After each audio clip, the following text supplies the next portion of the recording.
एक राधा हवीच ना, एक राधा हवीच ना, एकांतात बोलायला, हातात हात धरायला, काळजात सामावून काळजी करायला, एक राधा हवीच ना. जग हसतं जेव्हा जेव्हा तेव्हा समजूत काढायला, बरं का, जग हसतं जेव्हा जेव्हा तेव्हा समजूत काढायला, भूक नसतानाही आग्रह करून हक्कानं जेवण वाढायला, एक राधा हवीच ना.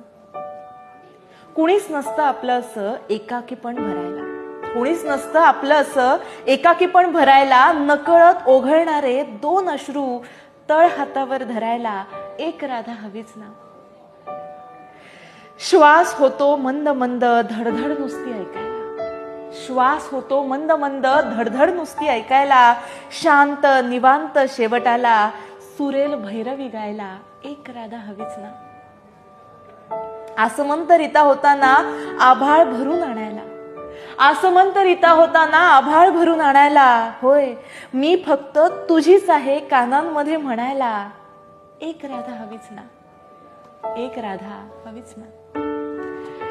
मंडळी, एका प्रेमीनी आपल्या प्रेमिकेसाठी केलेली ही कविता आहे आणि मला असं वाटतं प्रेमात पडल्यानंतर अशा अनेक भावना येत असतात आणि आपल्या माणसाचं आपल्या आयुष्यात असणं हे किती महत्वाचं असतं हे या कवितेतून सांगितलेलं आहे. कविता खूप सुंदर आहे. नक्की ही कविता शेअर करा आणि काव्य सखीवर, लोकमत सखीवर असंच प्रेम करत राहा.